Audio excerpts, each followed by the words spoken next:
In this tutorial we're going to look at the inversion of 2D cross-borehole resistivity data.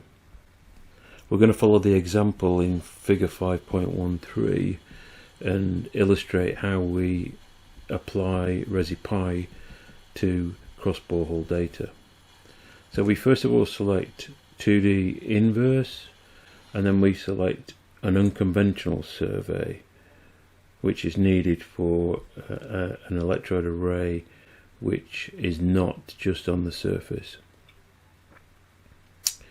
So we can import data, and we've got the files in here, protocol.dat, which we can read in, and this is now shown as transfer resistances, not apparent resistivities, because it's an unconventional survey.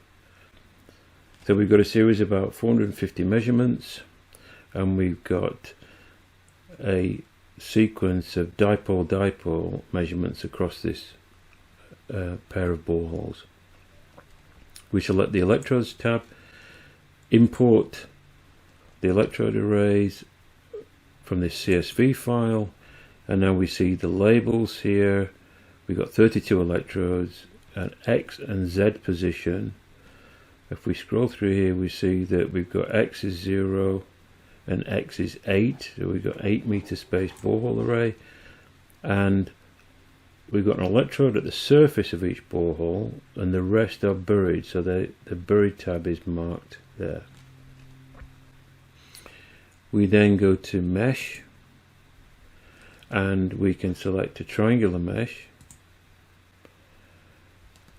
Now in this particular example, the electrodes are installed to 15 meters, and the meshing tool has actually shown a larger region than we actually want to see here. So I can change that and select the y-axis to be -16.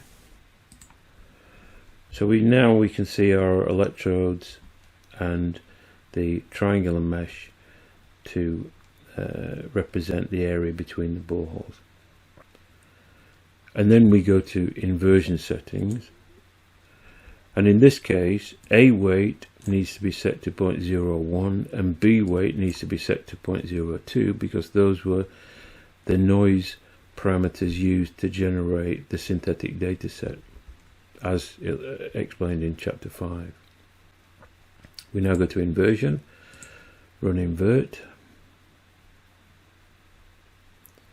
Our starting misfit is 23, but this rapidly decreases in the first iteration as we search through different alphas, different smoothing parameters, trying to reduce that misfit.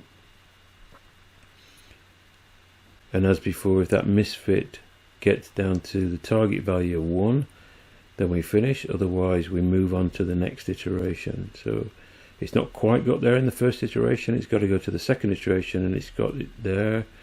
So now we've got this plot, and we need to just manipulate this a little bit to be able to get a better look. I'm going to change to the jet scheme. I'm going to change my layout. Go down to -16, and I've clipped this at the bottom, the distance axis, so I can change this, select type layout, close.